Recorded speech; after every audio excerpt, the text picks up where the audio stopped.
Hi everyone, and welcome to the Fake Love and Flying Monkeys podcast. My name's Nova Gibson and I am your host. My area of expertise is in supporting victims and survivors of narcissistic abuse and other toxic relationships. I'm the principal counsellor at Brighter Outlook Narcissistic Abuse Counselling Service, and I'm also the author of Fake Love, Understanding and Healing from Narcissistic Abuse. In this podcast, we're going to be talking about everything from the initial pink cloud you find yourself on at the start through to the horrific discard and the powerful trauma bond that keeps you hooked.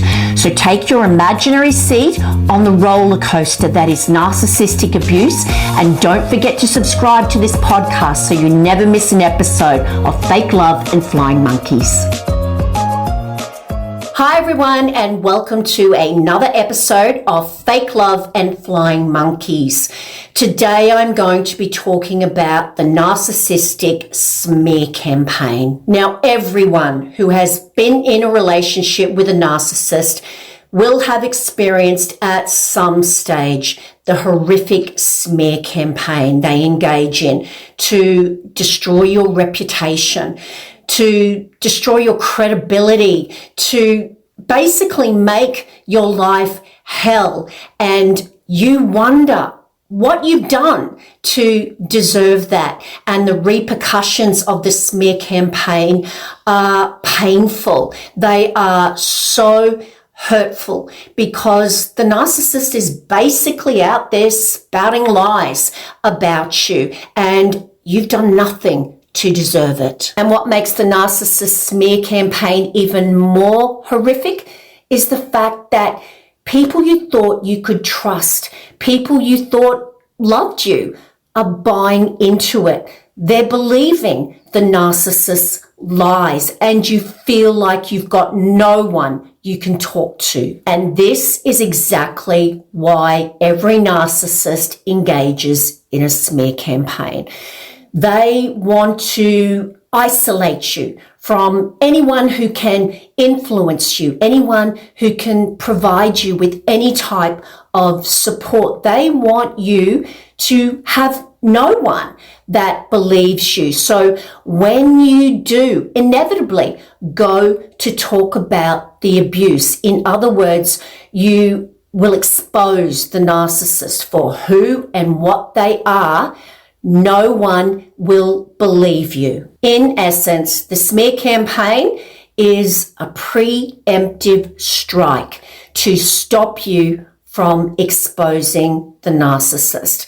They spend their whole lives pretending to be someone else, building up this persona of grandiosity, and you've seen who they really are. You've seen the person that resides behind that mask they wear, and you can destroy all of the work they've done over their lifetime in 1 second by telling people exactly what the narcissist has done to you. So the narcissist knows that you're going to do this, and they set about setting up a situation where inevitably you will go and talk about the abuse, but you will not come off as being credible. Now, many people who have been abused by the narcissist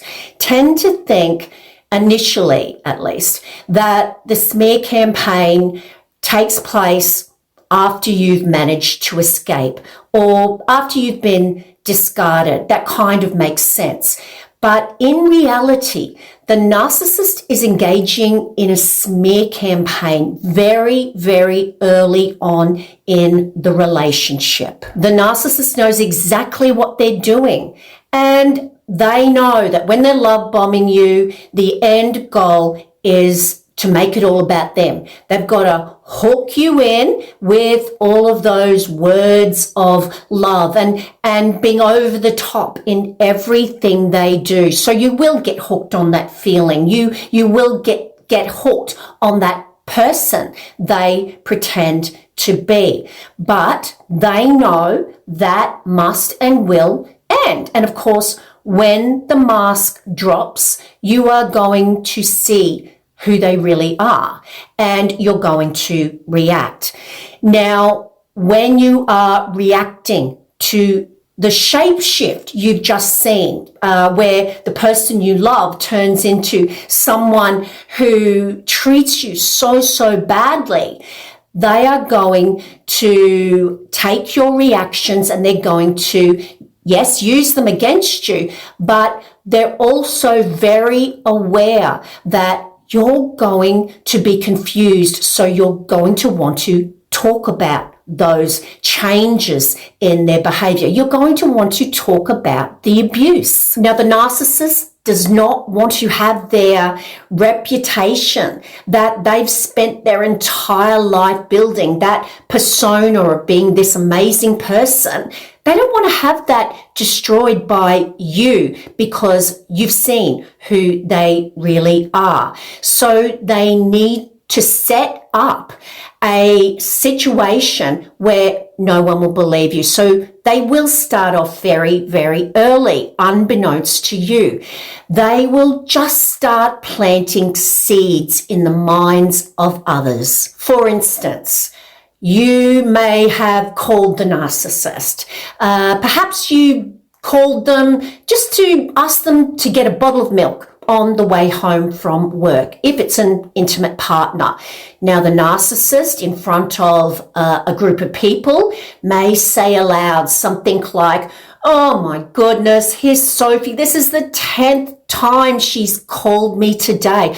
I don't know why she is so insecure. She's just so worried that I'm not at work and I'm not doing what I said I was going to be doing. And I try to make her feel secure, but she just is paranoid and I don't know what to do to help her to trust me." So you've messaged the narcissist simply asking them to get a bottle of milk because you want a cup of coffee. But the narcissist has very cleverly or manipulatively set you up in the minds of the people who are listening to the narcissist that you're insecure, you're possibly stalking them. You've got all these issues, and they've also planted the seed that they're this caring, kind partner who does everything to make you feel secure, but nothing seems to work. Or maybe you have told the narcissist about some previous trauma, and people in your family, your loved ones, your friends are very aware how much this trauma affected you. So once again, the narcissist may just plant a little seed in their minds that your anxiety is really playing up lately and they're trying to help you, but you're worried about them and you're aware of this previous trauma and you think that it's having a negative impact on your relationship. Once again, this can start off very early in the relationship because unknowingly you have handed the narcissist all of these weapons to use against you when they were pretending to be that amazing, empathic, listening ear where you could pour your heart out and tell them all about those past traumas. So they've gotten this information out of you very early on, and they can talk to your loved ones about these issues and set up a smear campaign so that when you do explode or engage in what we call reactive abuse, you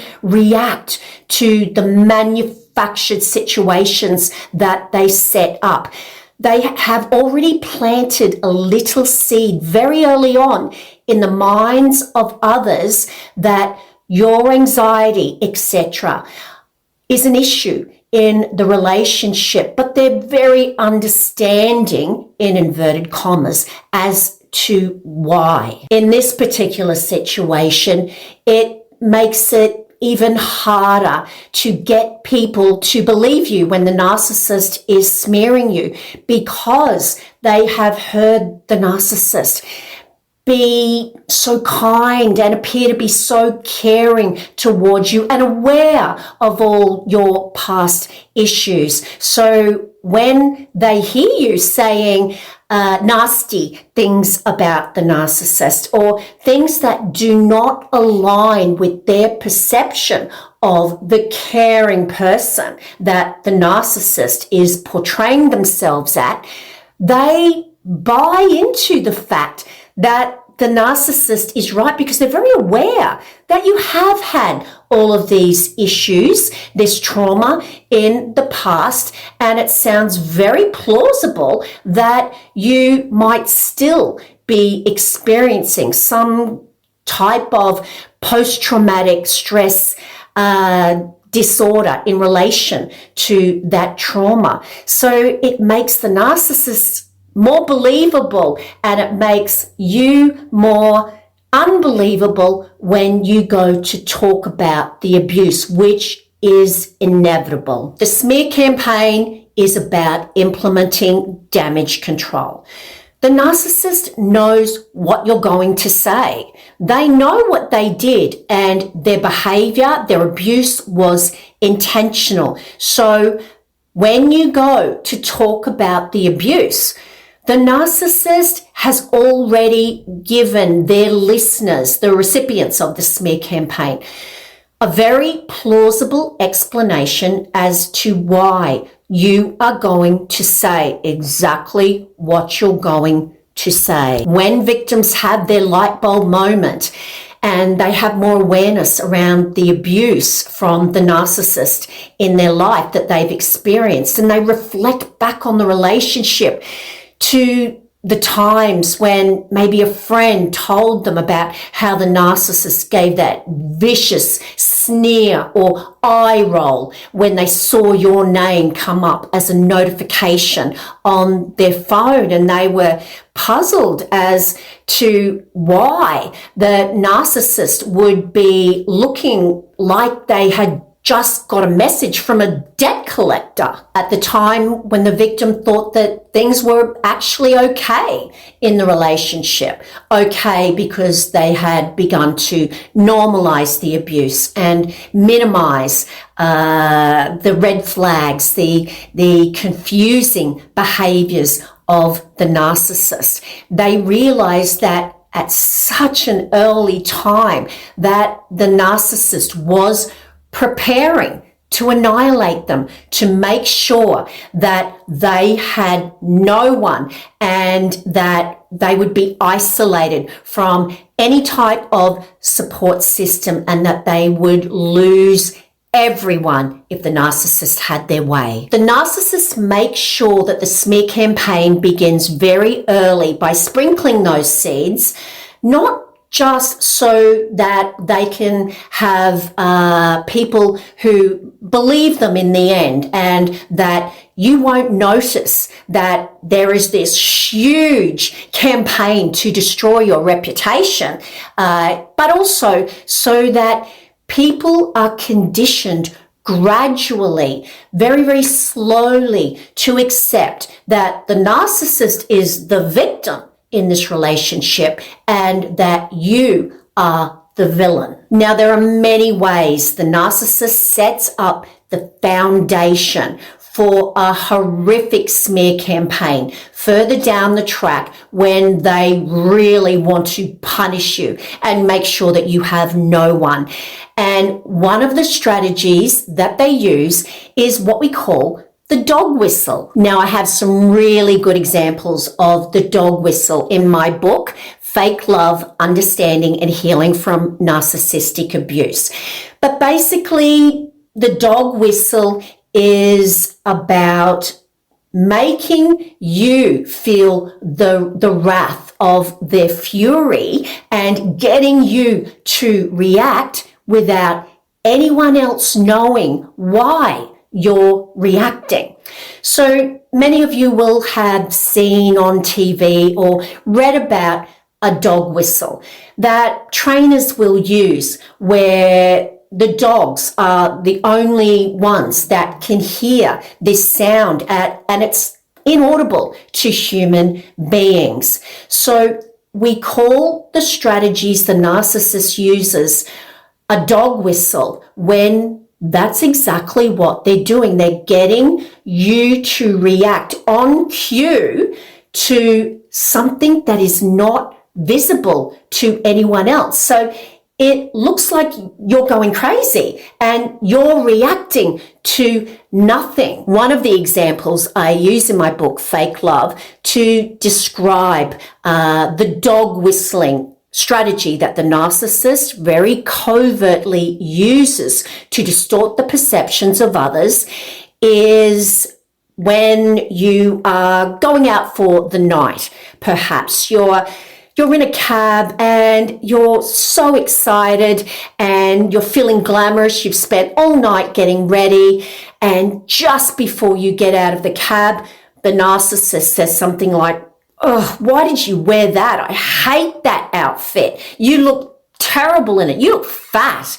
Or maybe they say something like, "Look, everyone at this party hates you, okay? It's because they know how you treat me, but I don't want you to embarrass me, okay? So you just have a good time and try not to think about it." So here you are.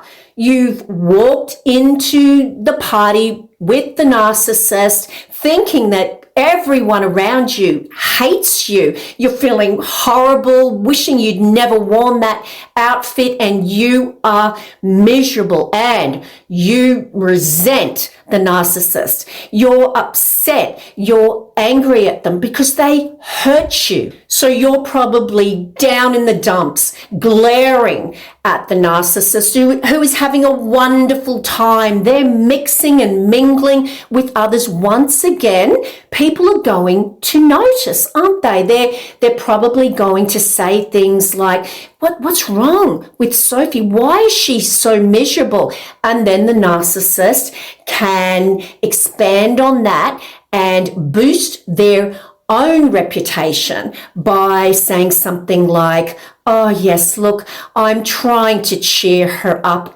Look, her anxiety's been playing up and, she's been snapping at me all night, but, let's just try and improve her mood." So the narcissist is trying to dance with you, get you a drink, get you a chair, and you're glaring at them.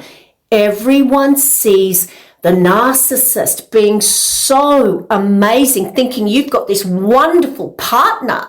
And here you are sneering, perhaps, and glaring at them. And what do they think? They think that you are the one with all the issues and that you are just so ungrateful when you have such a caring partner. Game, set, match to the narcissist. The narcissist had set you up to react, and they had set you up like a chess player, and they had played all the onlookers like a violin. You had reacted right on cue, just as they predicted. There are so many variations of this dog whistling strategy, which is just another form of gaslighting. But in essence, it's simply a way of getting you to react in a way that will appear volatile, in a negative way, so that other people will believe that you are the one with all the issues because they did not see the lead up to it. All they saw was you going off perhaps, or you acting very, very badly to someone who's trying to be nice to you, and they believe the narcissist set up. So it's like the dog whistle in dog training where only the dog can hear it and no one else can hear it. You hear exactly what the narcissist means. You know what they are referring to when they tell you that you look horrible in that outfit or that everyone else hates you. You can hear it, but no one else hears that. All they hear is the way you react to it. So let's get back to why all of these people you once loved and trusted believe the narcissist. Why do they believe it? Why don't they assume that the narcissist is lying? Because you are the victim here and you've been trying to tell them what has been happening to you. A reason that they buy into it is because of another concept that we call confirmation bias.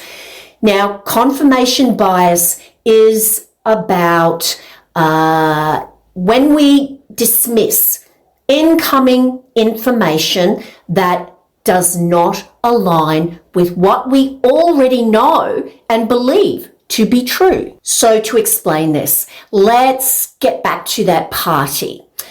The narcissist is really wanting to get that smear campaign started. So they will start it off by sprinkling little seeds of truth. They might say something like, oh my goodness, remember that party when you saw Sophie just going off like a frog in a sock? Well, she's acting like that all the time.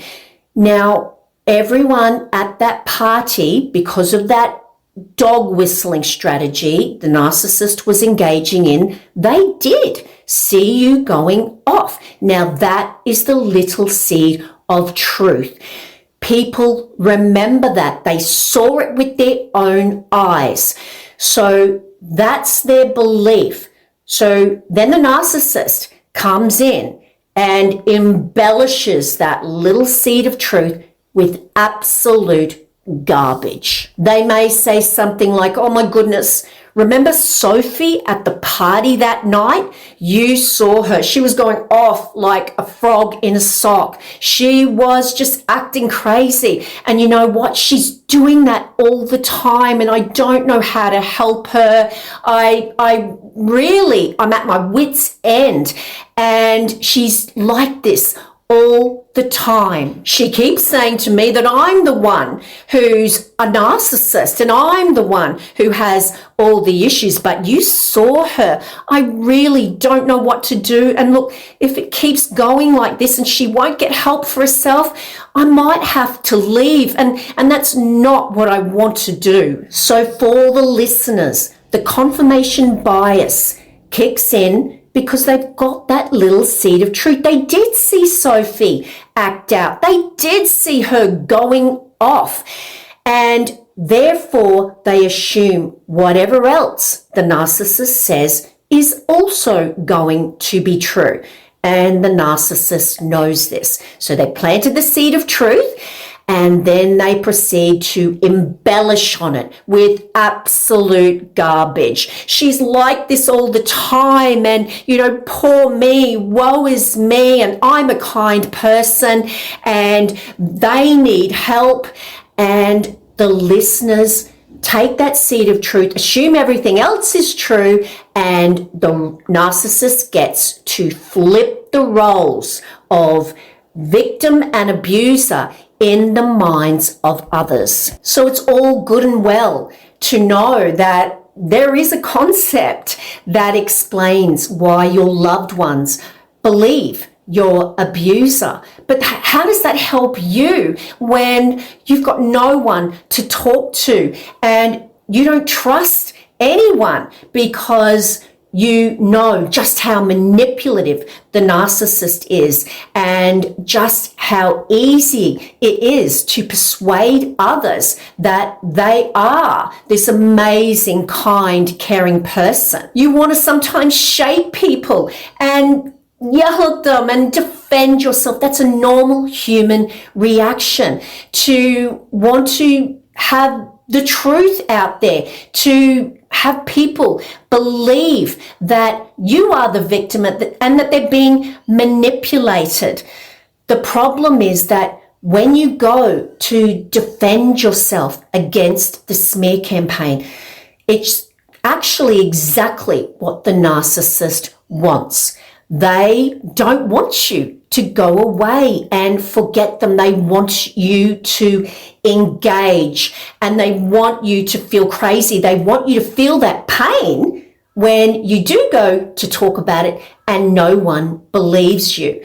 So they will provide the listeners with a very plausible explanation as to what you are going to say. They know you so well. So when you go, they did this and they did that, and I'm the actual victim here, that confirmation bias kicks in because the narcissist has told them you're going to say exactly what you said.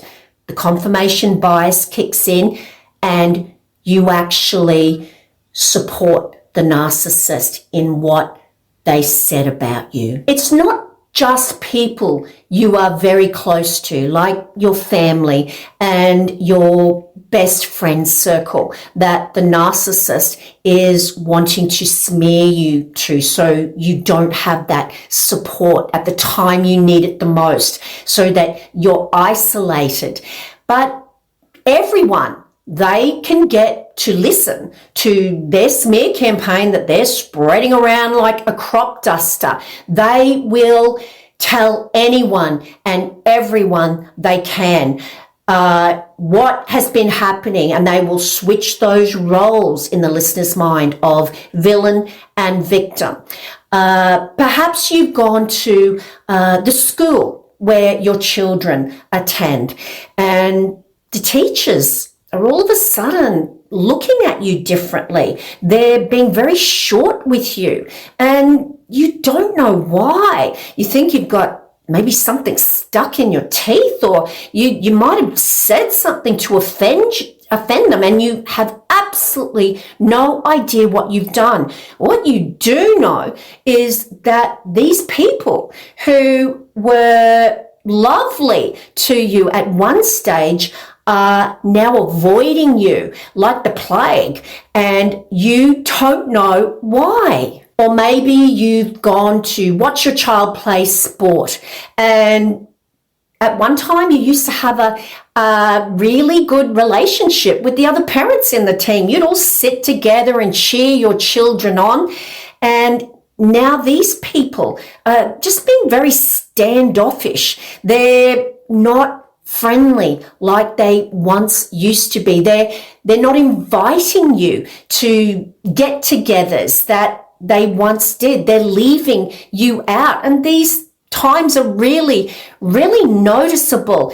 And again, you wonder what you've done. Everyone seems to be turning away from you, and you've been through this terribly abusive relationship, and now everyone else is turning against you. Now, if you have been discarded by the narcissist or you've managed to escape, you can bet your bottom dollar that those people are turning away from you. They're all dropping off like flies because of the narcissist smearing you, and because of that confirmation bias that has kicked in. The narcissist has, under the guise of caring and just very, very manipulatively, turned and tainted the perceptions of those people to isolate you and make you feel exactly the way you feel,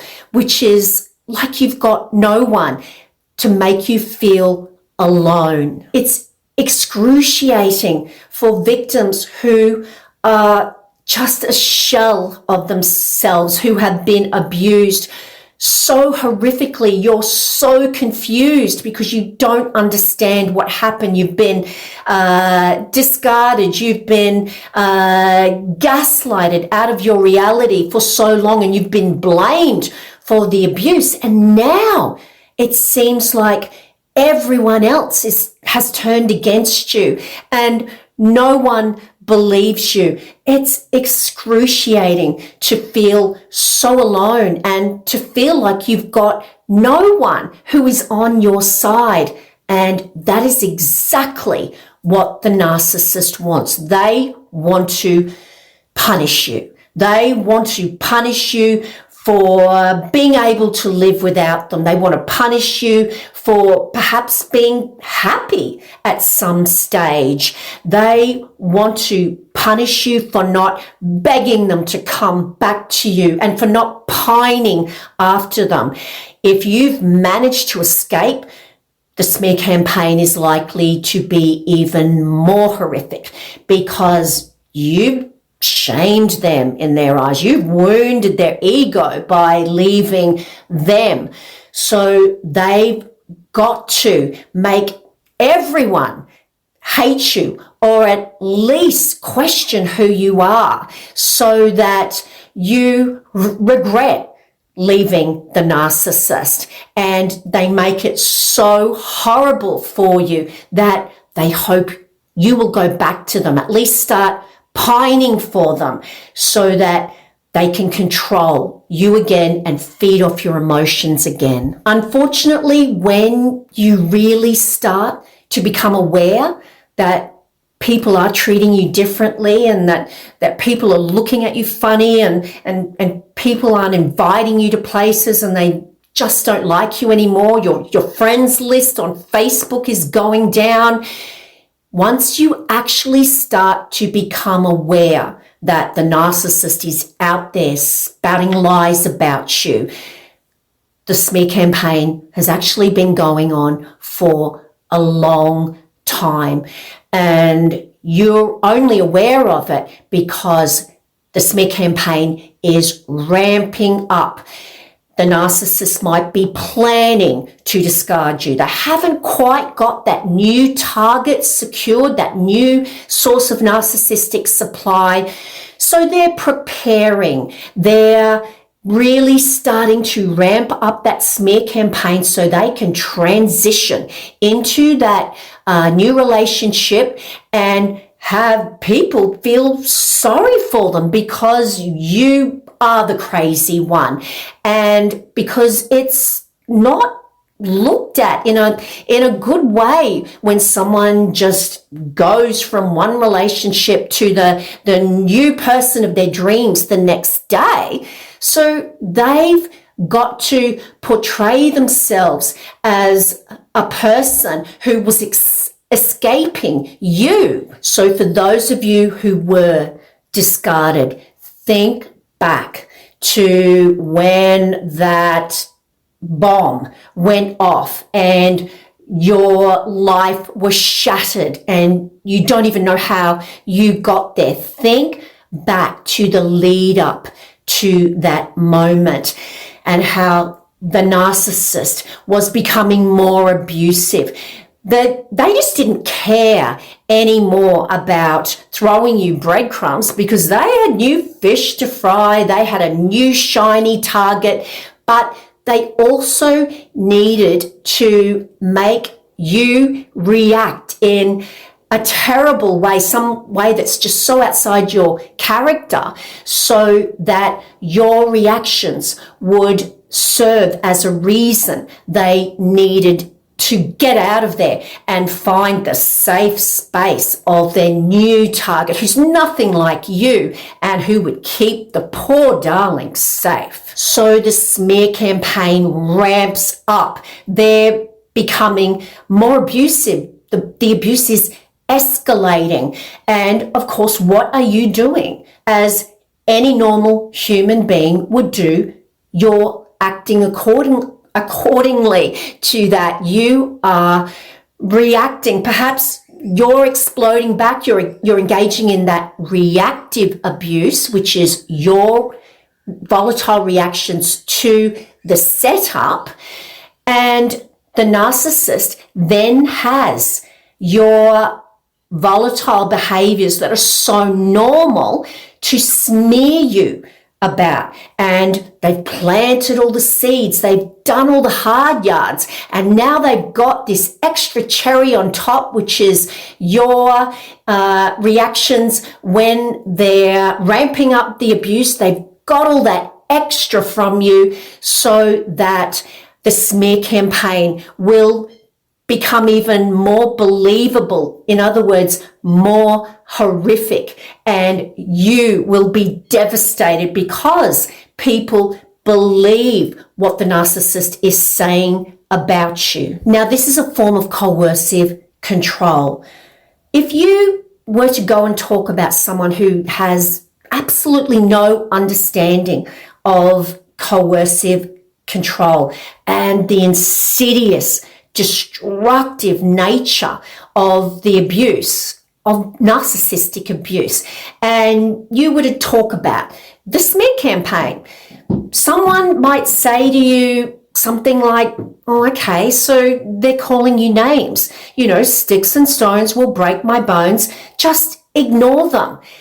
But they don't understand the ongoing nature of the smear campaign and just how corrosive it is and the damage it does to the victim, and the way that at the time you need support most, this smear campaign is designed to make you feel all alone and to not trust anyone. So it seems so simple to just ignore what's being said about you and just get on with it. You know, they're just calling you names.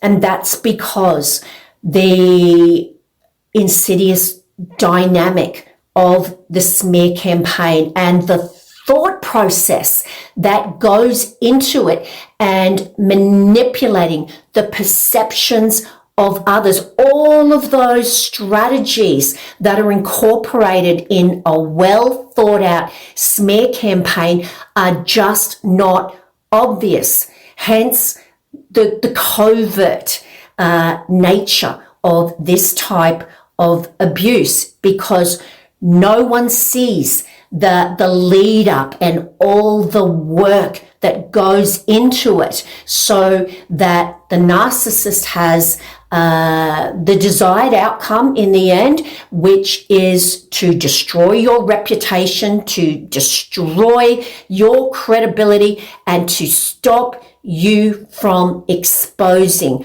who they really are. Now, I really wanted to talk about the fact that it is difficult for outsiders to really understand the destruction of these abusive behaviors, these textbook behaviors that aren't in the DSM, that the narcissist engages to destroy their victim, because just about all of their covert behaviors that are not visible to others are just as destructive. And it's the accumulative effect of all these despicable, ongoing, covert strategies that makes it so difficult for victims to articulate just what they're going through and why they feel so bad and why it's different to any other type of relationship breakup. You think about it, you're trying to explain gaslighting to someone who doesn't understand narcissistic abuse, has never been abused by one clearly, and you're trying to get across to them that they're telling you that you're oversensitive when you've caught them out doing something, or they're telling them that you said something and you know that you didn't say something, and that you've got a bad memory because they've shifted things around on you. It's concepts like that. You try to explain the insidious dynamic of it and the destructive nature of it, and it's impossible for people to really understand, unless they've been through it, the damage that is done to the victim and how the narcissist creates the confusion in the victim's mind and brainwashes outsiders over such a slow, insidious way and just a long period of time, so that no one notices it. It's not overt. There's not one big bang where they start becoming this horrible person, because no one would believe them, and they need everyone to believe them. So they've got to set it up very early on, and they've got to think about what they're doing. So when the narcissist is manipulating you in a smear campaign and manipulating the perceptions of everyone around you so that you have no one, they are thinking it out very, very carefully, and it is intentional. So once again, if you're asking yourself, do they know what they're doing? Think about the work that goes into a smear campaign when it starts, how they get very intelligent people to believe them. So much work goes into that. So it's impossible for the narcissist not to know what they're doing. They just don't care, and they enjoy it, and they think you deserved it because you don't want them anymore. There are so many examples that I could give you around how the narcissist smears you, both subtly and very overtly, especially in the end when they set it up for such a long period of time. They know they've just got to, throw a few little lines here and there, and that old confirmation bias will kick in, and people will think that you're the crazy person and the narcissist is the caring victim. There are so many examples I could give you, but I would love to hear your examples. Please join my discussion group on Facebook called Fake Love and Flying Monkeys discussion group, where you guys can talk about it. And of course, realize now that this is all textbook behavior and you're not alone. Now, one smearing strategy that I haven't yet talked about that I really, really wanted to talk about, that I hear a lot, believe it or not, is when the narcissist contacts your loved ones, your friends, your employer even, and they may say something like, particularly if you've left the narcissist, they will say something like, oh my goodness, I'm so worried, I'm so concerned, they've left, and you know what, their anxiety has really, really been playing up, and they've been so depressed lately, they've been drinking a lot, and I'm really worried that they're going to hurt themselves. So what do your friends and loved ones do?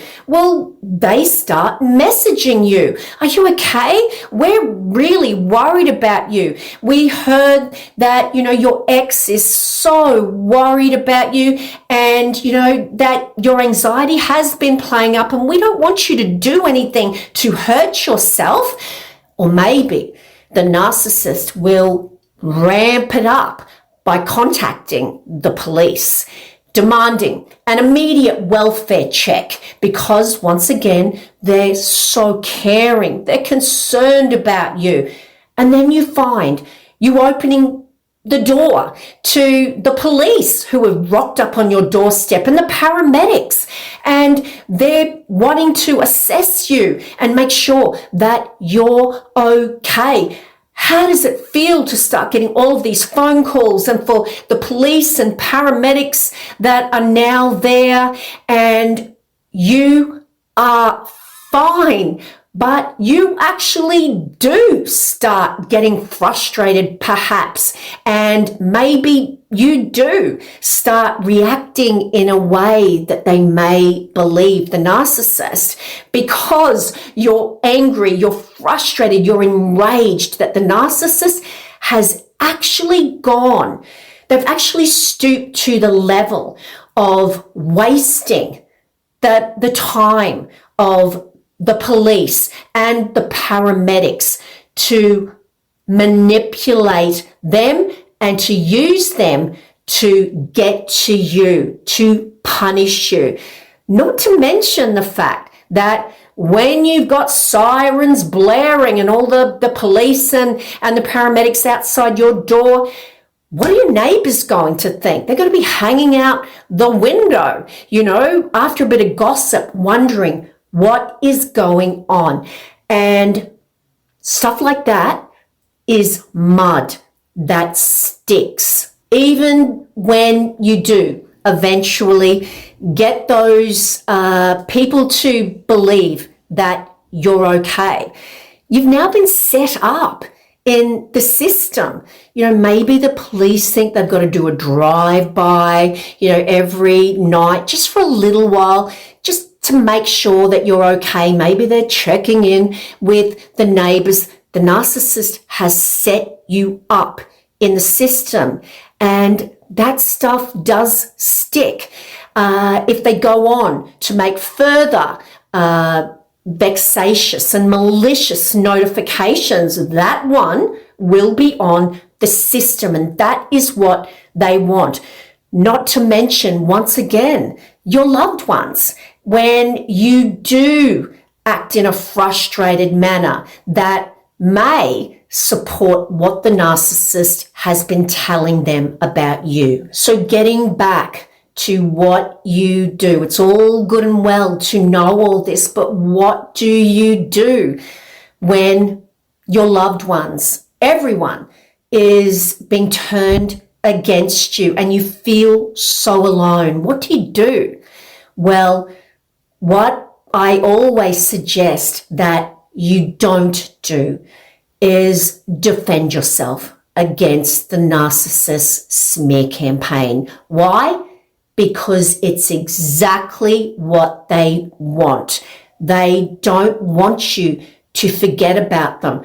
Remember, when you defend yourself, they've already told everyone what you're going to say.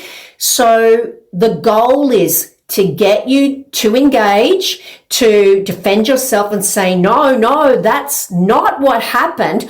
For these people, of course, not to believe you, which will make you try and defend yourself harder to get them to believe you. And then the narcissist will come back and say, oh, I told you, they said that. And actually, if you want to know something else, and they get to expand on the smear campaign, when you defend yourself, you play their game because it's what they want. Now, I'm not saying that if you can defend yourself in a way where, let's just say, the narcissist owes you money and they've been telling everybody that you're the one who owes them and they don't owe you any money.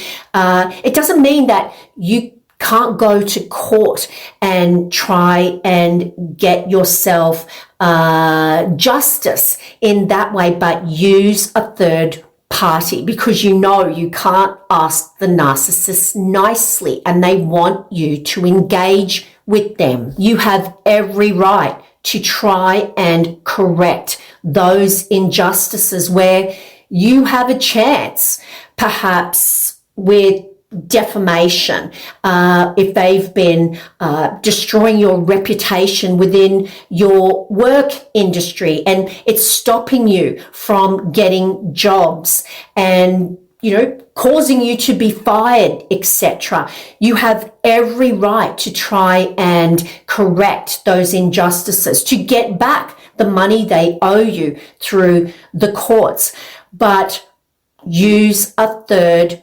party and don't talk to the narcissist thinking that they're going to do the right thing, because they're going to do what narcissists do. They're going to make you feel crazy and they're going to continue to smear you. When the narcissist starts smearing you, really smearing you with gusto, your circle will get smaller. That is inevitable. The people you once trusted are going to believe what the narcissist said. Many of those people, and your circle will get much smaller. But don't defend yourself to those people, because What you do is you keep engaging, and the narcissist will just go back and forth with these people. It's never a good idea to give the narcissist exactly what they want, because it rewards them and makes you miserable. Now, a smear campaign can only hurt you if you hear about it. So if your loved ones, with all the best intentions, are telling you what the narcissist is saying about you, they're giving you the memes and the posts that the narcissist is putting up all over social media, thinking that you will feel vindicated because the narcissist is acting so predictable and crazy. Tell those loved ones that you don't want to hear about it. You don't want to hear anything. If they hear about something that might be useful in court, get them to document it. But as long as they keep talking to you about the vicious lies the narcissist is spreading, it's going to hurt you. You can have all the awareness in the world, but you're human, you're vulnerable, and it's still going to hurt. So don't listen to it. You are going to need to grieve those people that you have lost, those relationships that you once had. You're going to need to grieve those and come to some acceptance around the fact that they're now being manipulated by the narcissist, which makes them people that you can't trust anymore. Hopefully one day they will see the narcissist for who and what they are. But for now, you've got to say to yourself, not my circus, not my monkeys, and get on with your healing. I know it sounds counterintuitive, but the best way to defend yourself against the narcissist smear campaign is actually to do nothing, to get on with your life. Don't listen to it, of course. Get on with your life and use those feelings that you have in the grieving process, the inevitable anger and sadness, to propel you forward with lots and lots of support. When you ignore the narcissist smear campaign, you give yourself space to heal. You know that there is nothing you can do to control that. It is completely out of your power and your control. So you've got to put that in the basket of, no matter what I do, short of going to court for defamation, etc., I cannot control this. And I know the narcissist is going to do what narcissists do. So I know they're doing it. So I'm going to ignore it. I'm not going to hear it or listen to it. And I'm going to get on with my life and hold my head high like the king or the queen that I am. And I'm going to heal. And I'm going to be happy again. And I'm going to be free. When you stop defending yourself, or you don't start in the first place, the narcissist will be confused. It's like, where's my narcissistic supply? They're not jumping in to prove that I'm the bad one and telling them all of those things I did. Why are they not doing exactly what I think they should be doing and defending themselves? When you don't do that, that will be your revenge of sorts, in that the narcissist is not getting your supply, and they will do everything to get you to defend yourself. They will do everything short of taking that smearing information, getting a flying monkey to deliver it, or placing it right in your lap if they can possibly do that. But when you stop, you will get your revenge, because the narcissist realizes that you truly are moving on without them. And them losing control of you is the worst thing that can happen to you. So being happy and being successful and free, that's the ultimate goal. Revenge, that's just kind of a bonus. It's certainly not the goal. Your goal is to be free and render your abuser. And that's how I want you to start referring to them. Depersonalize them. They're your abuser. I want you to come to a place where they're just insignificant in your life.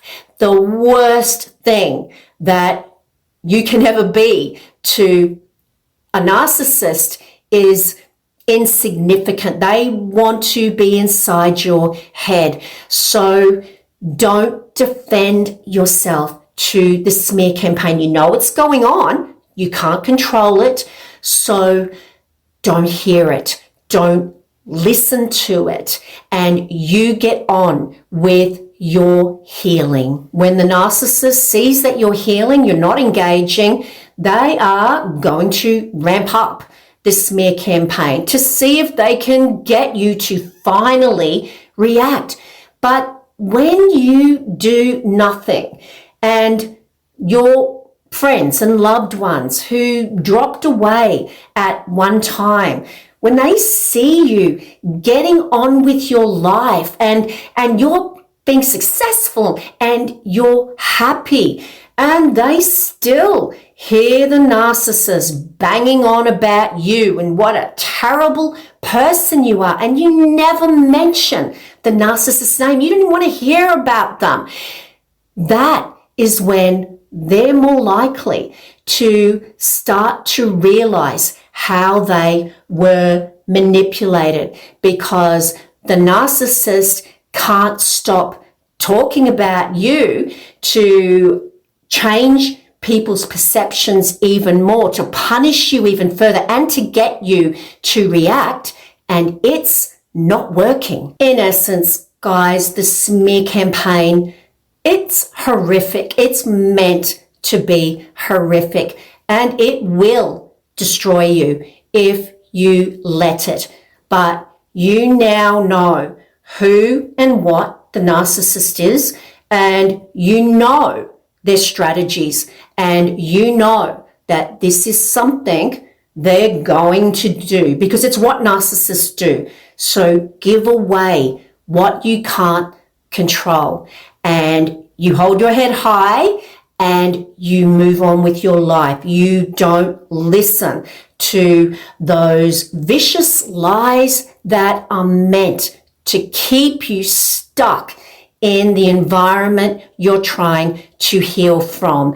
And you will prove not only to everyone else, but to yourself that what the narcissist thinks about you and what anyone thinks about you, for that matter, when your boundaries are high and you're doing nothing wrong, whatever those people think of you, you don't care about. Okay, that brings us to the end of another episode of Fake Love and Flying Monkeys, where we talked about the vicious smear campaign. The smear campaign the narcissist engages in as a preemptive strike to stop you from exposing them, because you know who and what they are. Now, we talked about some of the strategies the narcissist uses to implement that smear campaign, such as the little seeds of truth they plant very early on so that they can embellish on, so that people will believe them when they go to smear you, and so that you will have no one that believes you. We talked about the dog whistle, which is when they covertly abuse you, but no one else sees it. They don't see the lead up. They only see your reactions, and then they think that you are in fact the abusive one. We talked about how to manage the smear campaign and what to do to minimize its impact on on your mental health and your emotional welfare, and what not to do, so that it rewards the narcissist and keeps you stuck in the environment that's making you sick. Now, don't forget to subscribe to this channel, guys, so you never miss an episode. Next week, we are going to be talking about gaslighting and other manipulative strategies that the narcissist uses to devalue you. In next week's episode, we're also going to be talking about devaluing strategies such as projection and blame shifting and all of those other techniques the narcissist uses to make you confused and make you not trust your instincts. Okay, so guys, I would be so grateful if you could leave a review. Reviews are wonderful to read, so if you would be so kind as to leave a review on Apple, Spotify, whatever your channel is, that would be simply amazing. And if you really want to know what you can do to support this channel so it can keep going, please share these podcasts, spread the word. That is absolutely the best thing that you can do so that we can continue and we can help to spread awareness about narcissistic abuse and provide more support for victims and survivors. And of course, don't forget to follow me on all my other social media platforms and to join our discussion page, Fake Love and Flying Monkeys discussion group on Facebook. Okay, guys, on that note, it's bye from me for now. Can't wait till next week to chat with you all about the gaslighting and devaluing episode. But until then, remember your worth. And of course, please remember, you are worthy of love. And you are worthy of so much more than a lifetime of fake love and flying monkeys.